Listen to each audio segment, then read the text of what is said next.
Hi everyone, I'm Paul Menig with Business Accelerants.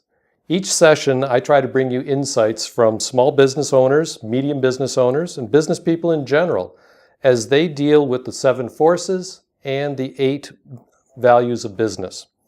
This session we're going to be talking about networking, marketing, and branding. With me today is Jerry Fletcher of Z-Axis Marketing.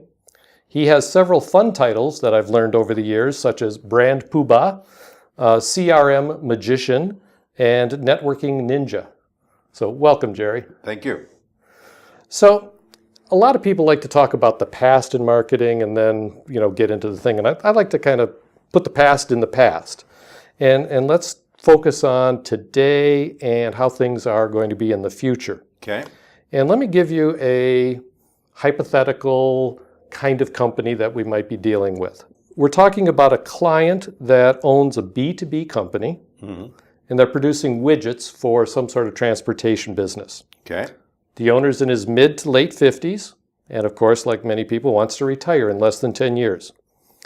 His business has been steady at best, regional in focus, probably $2 million in revenue, 5 to 10, maybe 15 employees. I'm thinking of maybe someone that makes parts for boat trailers, for instance. People who make small trailers, here in town, small companies that do that. Anything else you might want to know about this fictitious client? Oh my. This reminds me of a time a few years ago when a management consultant I was dealing with asked me, to help him build some sort of assessment in terms of marketing for his potential clients. And so I said, okay, and I put together 20 questions. Because at my age, you may remember, I know I remember, that there was a wonderful show on the radio and then on TV. It was 20 questions. So what I tried to do was instill in those 20 questions the things that we really needed to know in order to come to some kind of conclusion for someone. And it went everywhere from how long have you been in business to what's the last thing you looked at in terms of marketing research. And in between was all the stuff that I really needed to know. I come out of an advertising agency background, but when I was in the advertising business, I learned that we had to understand the business completely before we could do anything in terms of advertising, because we'd be dead wrong if we just leapt in. So very much unlike the young men and women who sell the whiz-bang services of the online marketing world, I want to know more. And the specific areas I want to know about are brand. When somebody says, what do you do? I want to know what your answer is. I want to know about your competition. I want to know about your sales and where that's going and how that's working. I want to know about your distribution. I want to know about how you get a product to the end consumer. And by the way, who is it that is really buying this stuff? And how are they buying it from you? So I want answers to all those kinds of questions before I really jump in. But it's a hypothetical, so here goes. Let's say that this person, this organization is building, as you say, widgets for, say, boat trailers. It's a nice way to go. And I don't know anything about that market, so I went online, looked at it, and went, oh my God, there's all these things that go on a boat trailer. So somebody making those has to be pretty solid in terms of the different kinds of capabilities they have in their shop. So they may have all kinds of things, but getting them to market's the kicker. If they sell B2B, as you said, then they might be going direct to their customers. But in all likelihood, they're also probably going through some sort of trade shows or some trade association where they get to know these folks. In all likelihood, they need to have that connection as well. Should they be online? Well, the way folks work these days, they're going to look you up. If you say, hey, I want to sell you something, they're going to look you up. So you got to be online, and you have to have a solid piece of information there. The critical element is that the brand representation in both places has to be the same. But let's give them another possibility. Let's say that they're going to sell DIY parts to folks that work on their own trailers and so on. Mm-hmm. Great idea. They can probably get some higher margins that way, but how do you get to those people? In that case, I would say you might want to take a product, one, that has a really good margin on it right now, and try selling it on Facebook and see if you can generate enough sales to make that one do well.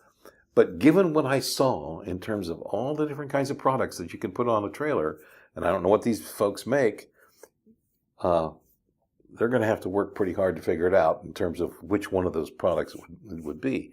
Because if they make the small roller kinds of things, that's one thing. If they make the winches, that's another. Reminds me of a story. Okay, sounds good. You've probably heard of a company called Warren Winch. Yeah, right here in town in Portland. Well, actually, Warren Industries. Yeah, they used to be up the road closer to Seattle. But the way they do business is they sell everything through truck dealers. Now, everybody thinks of being on a Jeep, but they sell through truck dealers. And so their big business is making sure the truck dealers have the parts that they can install and make a bundle on installing those parts. Same way could work for these kinds of folks. Again, it depends on how you go to market. So it's critical to understand what that distribution system is. Okay? Yeah, I totally agree with that, Ian. Trying to understand that. It's interesting, though, that you said Facebook for selling.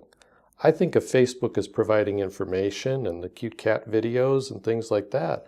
Apparently, there's more to Facebook because I choose not to use it. And you can actually sell on Facebook. I didn't realize this. Advertise, I understood. Sell, I didn't understand. Here's the thing. When I say sell on Facebook, what I'm saying is advertise on Facebook. Okay?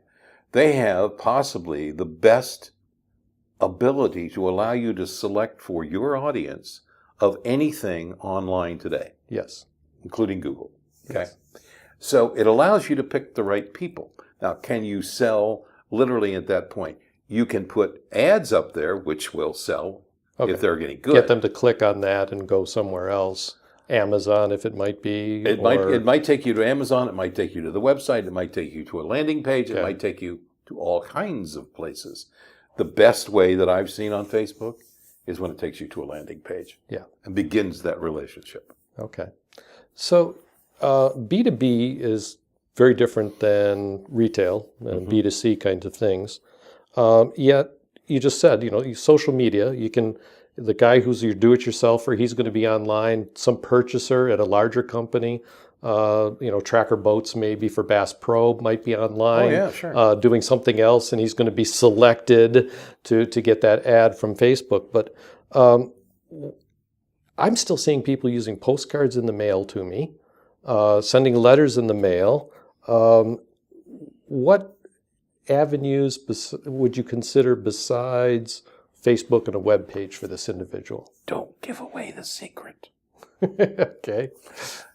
The secret is that most of what you are told is the best possible thing to do in terms of being online isn't. Usually, I say usually, if I'm given the choice between running ads online and sending a postcard, just a plain postcard. I'm just single color postcard. No colors, no pictures, none, just postcard. Given the choice between those two things, I'll take the postcard because the best results you get online these days, even with experts involved, and believe me, I have a couple experts we can do this with, but the best results you're going to get are somewhere around between 1% and 2%. I agree. But with a postcard, I can get anywhere from 1% to 5%. Really? And that's in terms of people responding. Okay? Does that mean I'm going to sell every one of them? No. Because in both situations, I'm going to get only a few people that respond to buy. Okay?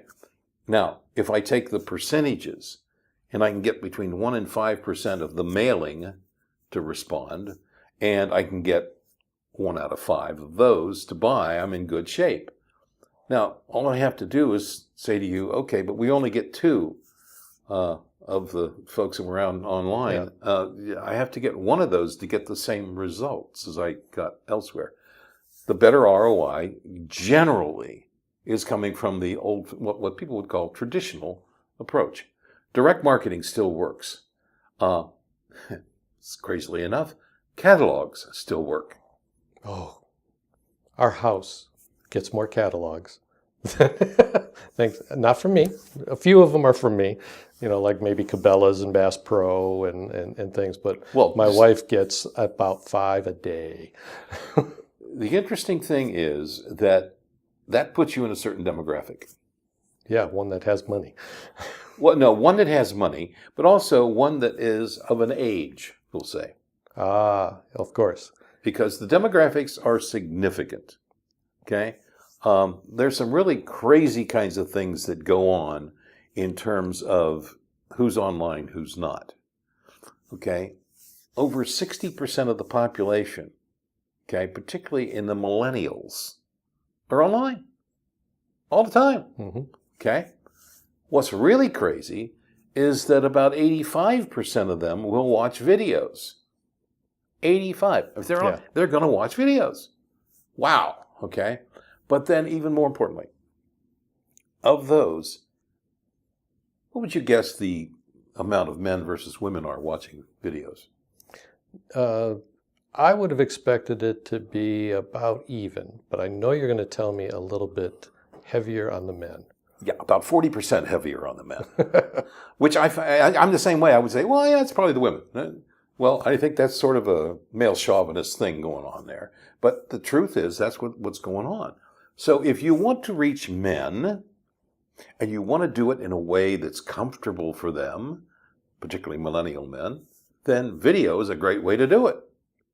And the better the video in terms of information that they're getting from it, the better off you're going to be perceived. That's an interesting thing. So I do deal a lot with autonomous vehicles and things like that. Sure. And I've been watching a lot of the different announcements. CES is this week, and we've already had some big announcements going on there, some drone activities and other things.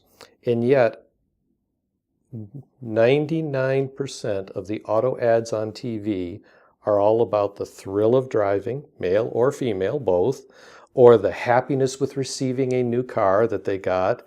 It's got nothing to do with, rarely with safety and autonomous operation, or a picture of somebody disabled being picked up by a robo car kind of thing that, where those were people are saying are the future of automation. So that emotional connection is something that maybe you want to talk about.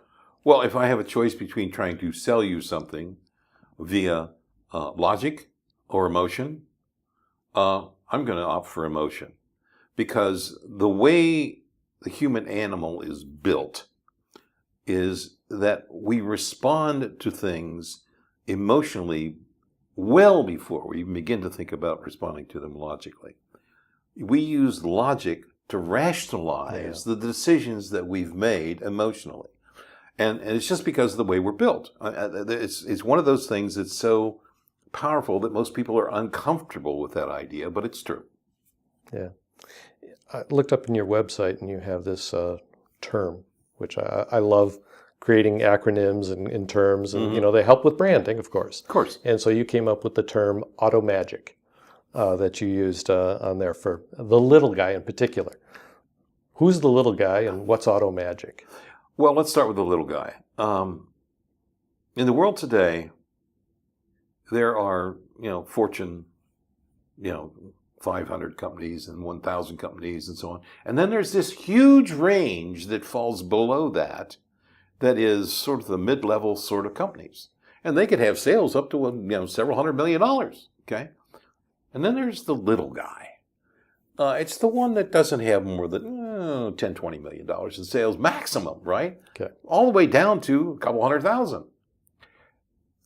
What's happened because of the internet and because of the development of, I'm going to call it software capabilities, is that the things that some of the really big companies can do in terms of automating their activities and talking to prospects and clients can be done now by the little guy for just about nothing. I mean, well, as a matter of fact, if you want to send emails out to your list of up to 2,000 people, okay, and do it in really nice looking stuff that's got great pictures and so on, it's well designed, there's a thing called MailChimp that will let you do that. Mm-hmm. And the cost per month is zero. Okay, now, it's not as sophisticated as some of the other tools that I've been known to use. There's a wonderful thing out there called Active Campaign, which again, it's not that much. It's like, I'm going to say $50 a month. I think I'm a little high, but that's about what it is. But it allows me to do if-then chains. So that, let's say that we sent out a Facebook thing that said, you should be buying this particular product from our little company that makes them. And that sends you to a landing page. Well, that landing page explains the product in full and says, if you want to buy, click here, right? You click there, and it automatically takes you through and lets you buy that product, gets all of your data from your credit card and everything else, your address to send it to, all that good stuff. Now, you've never touched it. You haven't watched just doing it by itself, right? Now, once you finish that transaction, because of Automagic Marketing, you get a thank you. Mm-hmm. Okay, and then on top of that, here's a copy of your invoice so that you know what you did and when you did it and so on, and you get that automatically. And then the drip starts. And by the drip, I mean the old-fashioned idea in direct marketing was drip campaigns. Older folks tend to understand what those words mean. And that means you just sort of send something every once in a while. Well, you can actually set that up in such a way that in a week from after you make your purchase, you get another thing that says, thank you. By the way, if you did this, you might want to look at these other two products. Now, Amazon does this to you immediately, but you as the little guy, could do it like a week later. You may or may not get a response to that. Or you may say, look, we sold you this product, and let's say you sold them a small winch. Here's something that you might want to do in terms of oiling that whatever, something needed item to do it. And here's what you need to do it. And if you're interested, just let us know. But by the way, here's a nice piece of information on how to maintain that. So that's actually speaking partially again to your branding and keeping your name out there. And I know I originally learned that most salespeople fail because it takes 5 or more contacts with a customer to make a sale, and most give up after 3. And I've seen an awful lot of stuff that tells me now that it's 13 to 20 touches. Each one of these little things you're talking about being a touch. Yeah, working with little guys, what I find is it depends on the price of the product and the need, desire, whatever on the part of the seller. Okay, the average for the little guy is between 9 and 12 times. Okay, for that touch. But again, you can decide what those decision points are. And if someone, says they want to do this thing, then you can send them down the path this way. They do something else, you can send them down another path. Automagically. That's great. Yeah. We talked about video and using video already. I recently rebranded my company from TechIM, which was just my company, my college backwards MIT. Not exactly very innovative or well thought out. I was going to work on technology, so it made sense. So now I've rebranded myself, new website, things like that. Now you did the same thing, and you've been at this for quite some time. Oh. And you look, General Electric is about to fail. They haven't done much with their logo in ages, but there are many other companies who update their logo every 10, 15 years at least. Kind of thing. So tell me about your rebranding. Well, I'll tell you about the rebranding. Let me, one minor note. Are you aware that MasterCharge is eliminating the words MasterCharge from their logo? They're now going to go just with the orange and gold circles overlapped. Because we've become associated visually with, that's all we need to know that who that is. Yeah, Similarly, Visa with the blue. Yeah, Visa with the blue, and or Nike with the, it's just everybody, you get to a certain point and it's okay. I still don't totally agree with that, but I think it's a pretty well-known symbol. But the interesting thing is, because of my presence online in an international social media situation, one of the things that we were talking about at one point was these double overlap symbols, and talking about how, two things are side by side and they're different, and how do they fit together. And I pointed out that it looked like the MasterCharge logo, and the fact that they were eliminating the words. You would not believe the results coming back from around the world saying, I didn't know they were doing that. I don't know whether I associate it that way or not. Interesting. Anyway, to go back to the story you were asking for. When I first went into business, I decided I was going to call my operation Z-Axis Marketing, which you used in introducing me. And the reason I did that was because at the time I'd been doing a whole lot of work in 3D, and it was like, there are three axes, the X, the Y, and the Z. And the Z-axis was, normally it's money and time, right? Well, Z was the other piece of it, and I wasn't quite sure how that worked, but over time I figured out that Z-axis is trust. That's really what the differential is. So I started, went to work, and I couldn't get people to remember the name. They couldn't spell the name. They couldn't find the URL. Now, other than that, it was terrific. Okay? So immediately I started looking for another way to describe myself. The first thing I did was I put my own name above it. So it became Jerry Fletcher, Z-Axis Marketing. But then when I started speaking, I thought, well, I got to find a way for people to know me, which is what led to Networking Ninja. And that worked.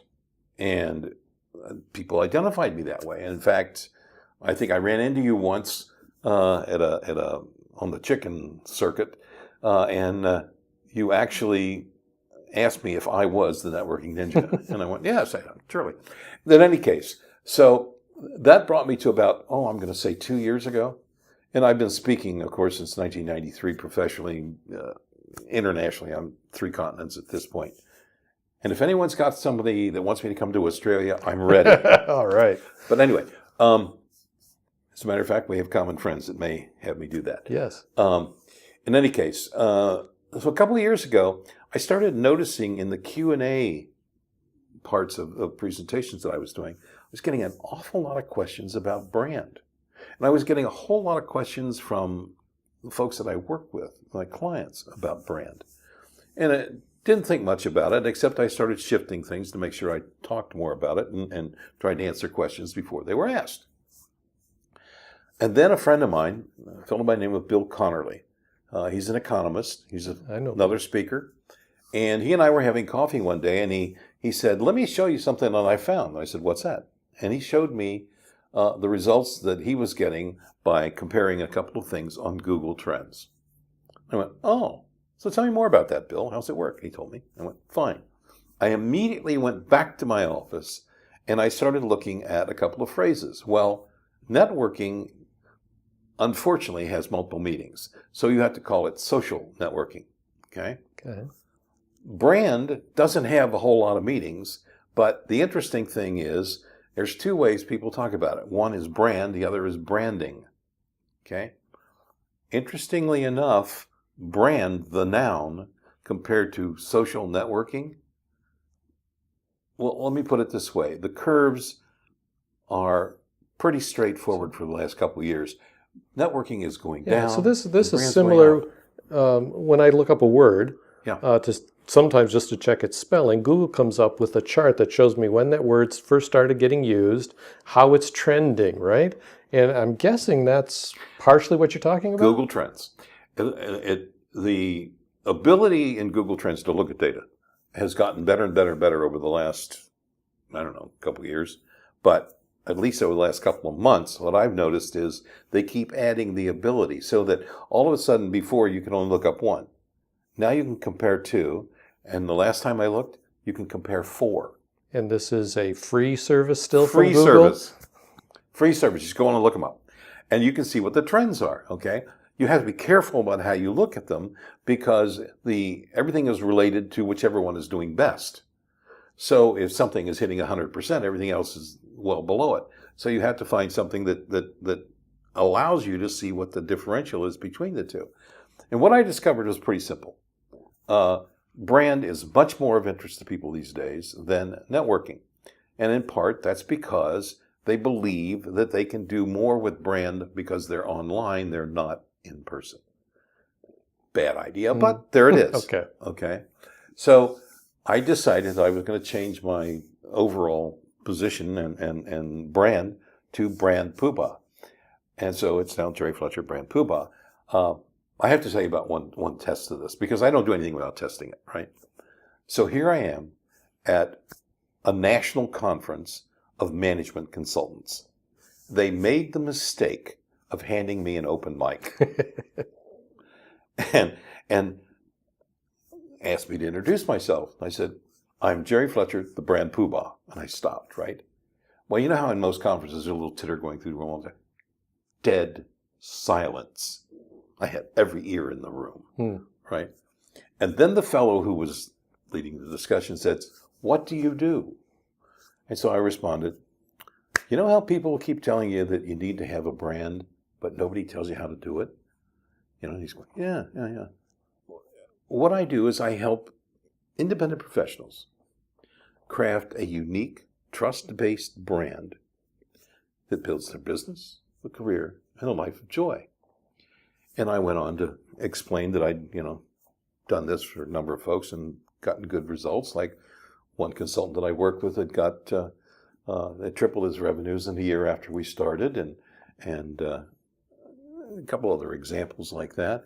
And I noted that so far at that point, I'd been able to do this for 130, I believe it was 133 different independent professionals. When that meeting section ended, there were 6 people lined up to talk to me. I now tell people I've done this successfully for 137 independent professionals. And I keep doing it. It's a matter of knowing how to do that very simple job and taking it throughout everything you do. So you're friends with the small business. The right brand across everything they do can build all kinds of business, but it's got to be the same. Mm-hmm. It's like somebody once said to me, how can you explain that? I said, it's very simple. You tell the story the same way every time. Which also works for culture and people as well. One of the things I really like about what you did with that short little statement was, one, you had an attention getter. Which is the same thing you should be doing on the internet, in an email, the title of the email or everything. Get their attention first. Homepage, boom. Then, once you had their attention, you got them to ask a question, but you didn't answer the question. You asked a question in response to get them pulled in to the conversation. You got them shaking their head, yes. When you said, do you know how? And then nobody tells you how. And then in that last part of the statement, you brought in, we were talking earlier, logic versus emotion. That last one was joy. That clearly that is not a logical thing, right? It's purely emotional. The whole thing I was doing there is, years ago, I developed this. I called it 30-second marketing at the time. Still do. And it's the difference between the elevator speech and a conversation. People want to have a conversation. They don't want to hear a commercial. They want to talk with you. They want you to talk with them, not at them. So It's a conversation, not a commercial. And if you can move from one to the other, you're home free. The other piece that's really important is to understand that what you do, I don't care who you are, what kind of independent professional you are, to understand what you do isn't as important to that person as what they're going to get out of it. Right. They need to be the hero of their own journey. You need to be the guide. And as long as they have that idea in mind, they'll stick with you.